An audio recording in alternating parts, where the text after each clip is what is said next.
Nigeria's players ahead of their friendly international against France in Le Mans on Friday night. Nigeria striker Desire Oparanozie says a lack of adequate preparation was to blame for their 8-0 drubbing by France in a women's friendly international in Le Mans on Friday night.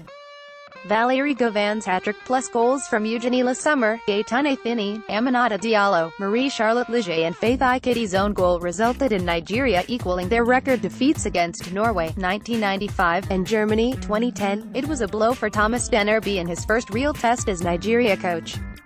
The bulk of us came from outside France and had just one full day of training together before match day. Desire Oparanozie. Nigeria striker the Super Falcons were playing their first match since winning an 8th Women's Africa Cup of Nations title in December 2016. To be honest, I think we didn't have adequate preparation going into this game, taking into consideration the fact that we were inactive for as long as we were 16 months, France-based Nigeria striker Desire Oparanozie told BBC Sport. We are the champions of Africa and we can all say it was rightly deserving. However, we can't deny the fact that while we were out, our opposition have been busy getting stronger. They were definitely more prepared than we were. They began camping before us even though most of them are home-based.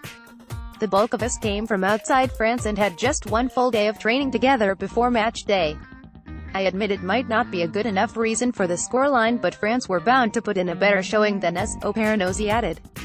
Nigeria coach Thomas Denerby had to make late changes to his squad for the France game, decimated by late withdrawals and without reigning African Footballer of the Year, Asisat Oshoale. Nigeria were forced to include 5 new players into the 18-team squad.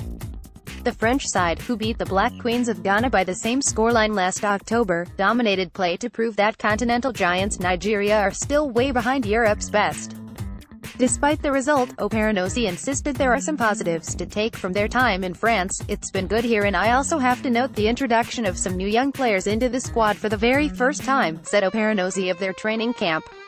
They are definitely good additions and one thing is certain, as long as they continue to work hard they would only serve to make the team stronger. Importantly, the fact that this is our first training camp with the coach, we have started to get his idea of football and that's a positive. As the players return to their different clubs, focus will switch to securing a qualifying spot at the 2018 Africa Women Cup of Nations in Ghana as they aim to retain their continental title. This year's Women's Nations Cup will take on extra significance as it will also decide the continent's teams for the 2019 Women's World Cup, in what could be Nigeria's 8th record appearance at the tournament. Oparanozie welcomes the latest friendly against France but insists they need more games to progress. We deserve consistent engagements with the opposition just as we hope to compete against them on the global stage. We also need proper facilities, and women teams need adequate, documented and properly planned logistical arrangements.